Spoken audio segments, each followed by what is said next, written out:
Hi everyone, I often get asked what dash cam I use, so quite simply today we're going to have a little look at the dash cam that I use on a daily basis, the good and the bad.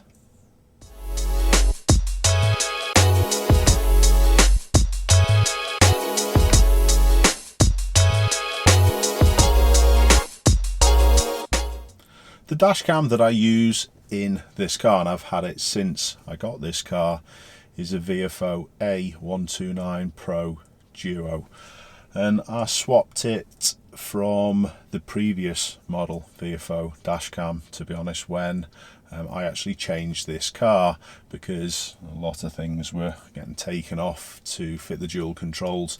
It was an ideal time to hardwire a new dash cam in, so that's what I chose to do. But honestly, I'm not sure whether the new one, the A129 Pro Duo, was a good choice. My main choice to actually change dashcam was the higher resolution of this particular model. It shoots at 4K, but there are some benefits to it. Obviously we're going to get crispier, cleaner, nicer footage, but the actual workflow, because I use dashcam footage for editing and these videos that I actually produce, the workflow is a little more difficult with the higher resolution files. Honestly, it takes longer to upload to a computer, it takes longer for the computer to process and to generally just work with, and I've found a big difference since I have swapped over to the new 4K model. While I talk about the editing side of things, I have had a big problem with this dashcam also.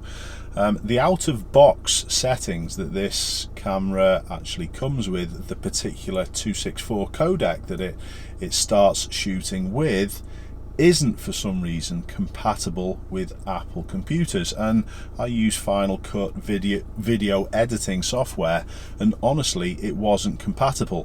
What actually happens is the footage when you play it back is jumpy. Okay, so that wasn't a possibility for me. That may not be something that's going to put you off, because you may very well not be using your dashcam for as much video editing as I do. But if you are using it for video and you edit on an Apple computer, honestly, you're going to have problems. Here's a quick example on what I'm talking about this jumping. The bottom clip is obviously the one that is produced by this H.264 codec, and the top half of the screen is obviously what you should be seeing normally. Now there is a way of fixing this. You actually, quite simply, change the codec that the camera actually processes the footage with, and it's a dead simple task. You literally stop recording, this button flashes, and you press and hold the mic button until you see the screen flash. There you go. So that's actually now in the 265 codec. So now that footage that comes from that 265 codec, you can edit straight on Apple computers. But the problem that I've had when it's in that setting is that occasionally it misses little segments of your drive. I found this while I've been doing errands lessons, that I might have a jittery file end. I set the actual segments in 2-minute segments on the dashcam, which are easily stitched together, but to be honest, sometimes there's a little bit of footage missing at the end. Sometimes in this particular codec, the camera for some reason will just shut off for a few moments and then start re-recording. Now for me, that's not ideal, and I'm probably thinking for most people that's not ideal. What if you have that accident, that you weren't at fault and someone else crashed into your car? What if at that exact moment the dashcam stops recording footage? So for me, that's not a good option either. So what I've done recently is quite simply gone back to the other codec. But that then causes me issues with my editing. Luckily enough, one of my lads is doing a computer science degree and he's a bit of a nit. So he's come up with an actual way of processing these videos and making them compatible with me doing the editing on an Apple computer. But the process is less than ideal. Here are my clips that I'm actually choosing, and this is from today's video, and there's about 20 minutes worth of actual video that I had to edit. That's over 16 gigs worth of data. So 3 minutes later they're transferred to my computer, and the next stage is to actually use the program my lads created to transfer the files to a workable format. If this is something that you need for your VIOFO 4K, I'll leave a link in the description to the download page. As you can see, you don't have to do file by file, you can do a whole folder at once and come back 52 minutes later when your files have been converted into something that Apple and Final Cut in particular can work with. So honestly, the extra hassle from my previous dashcam, which was the A119 version 3 from VIOFO, it's been a bit of a headache. So let's have a little look at some of the footage from the dashcam. We're going to have a look at front and rear. Now you can change the bitrate on the dashcam to make your files a little bit smaller and a little bit more manageable. But what I've done, I've set this on its highest bitrate. It's on 4K at the front. The rear camera only works at 1080p or normal HD. It doesn't work at 4K. And both of these are set, both front and back, to 30 frames a second, which is usually the norm for dashcam. So what we've done, I've set up another camera here, and this is a decent level dashcam. It's the DJI Osmo Action, and I've set it at exactly the same frame rate and resolution as my dashcam. So let's have a little drive and compare a little bit of the footage.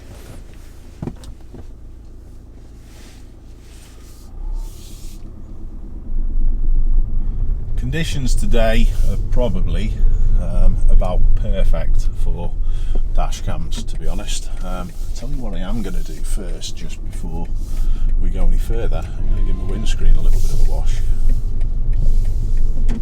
just to make sure we're as good a footage as we can. The back one seems okay, but yeah, the footage today should be pretty good. It's not particularly bright, so the dash cam hasn't got to deal with really bright sunlight, and it's not dark.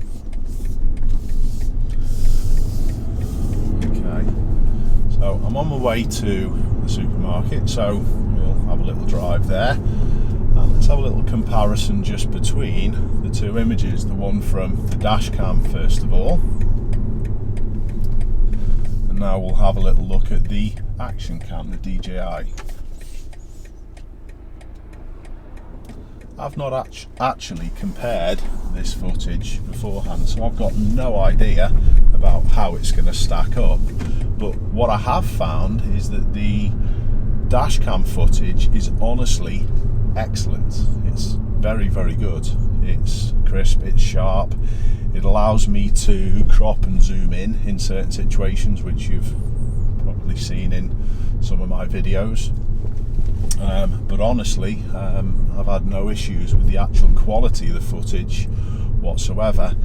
I've got no camera stuck out the back apart from the one from the dash cam, so let's have a little look at that footage for a moment. What we've got to appreciate is that we have got slightly tinted rear windows, so the footage is always a little darker, but you can alter the exposure from the main dash cam to suit if required. I tend to find I'll leave it as it is and just literally alter it in post, so if I need to lighten it up a little touch, I can do in that editing process. .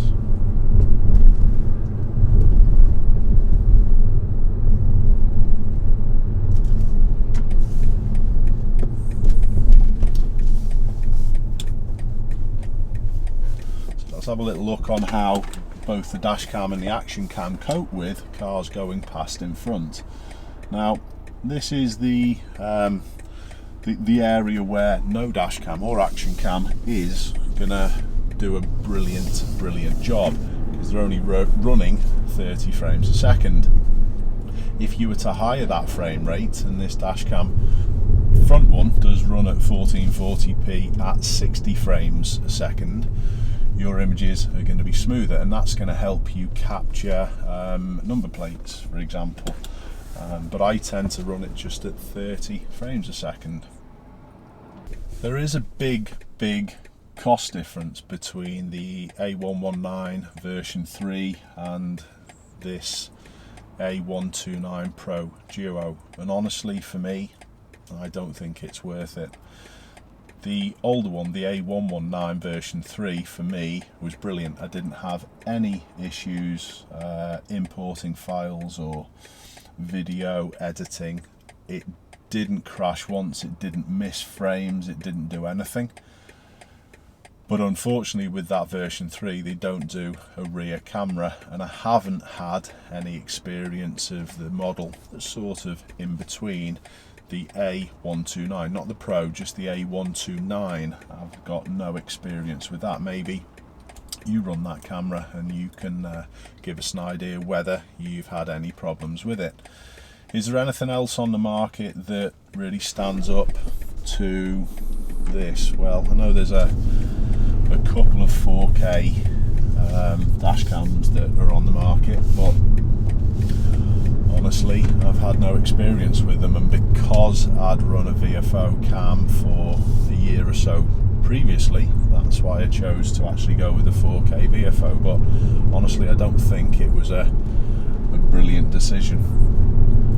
What's the audio like as well on the dash cam? For me, again, I use it all the time. I do have comments occasionally that the audio from this seat, when I'm on my lessons, it would be the actual pupil isn't very good. When I'm in this seat and something happens, I will talk towards the actual dash cam. The microphone is actually on this side, so it's a better audio performance from me sat when I'm in the instructor seat than it is from this side. And audio performance for me is a big thing. I wish that the audio performance of every single dash cam was a lot better. You're listening to me now talk on a pretty high quality microphone setup, but let's have a little listen to what it sounds like as we're using the dash cam. So I'm going to switch to the dash cam audio. And can you hear a noticeable difference? Well, obviously you're going to be able to, but the audio we get from the dash cam, it is sort of editable, but honestly it's a very poor quality. But is it any worse than any other dash cam I've ever had? Honestly, no. I wish dash cam manufacturers would up the ante a little bit with the microphones and the audio that come out from their products, because for me it detracts from the actual clip. What do you think of the difference? Is it that noticeable? Again, it's something that I've never really put side to side like I am doing today.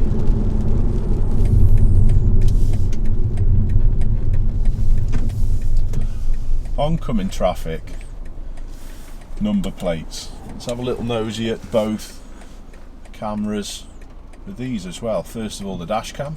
Can you see the van?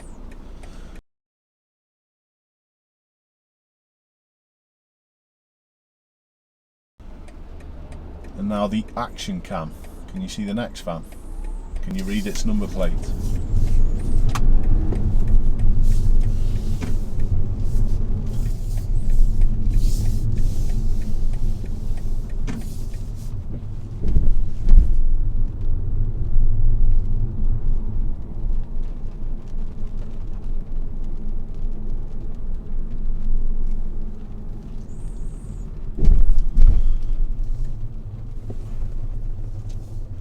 So I'm just going to stick us in this parking space.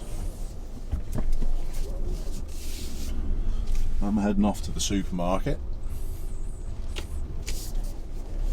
That wasn't a very good park. It was difficult to get round that bollard, but honestly, Ashley, that's embarrassing.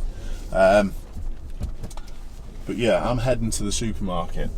What's your thoughts on this VIOFO dash cam? Is it something that you think is probably worth 3 times the price and some of the older model?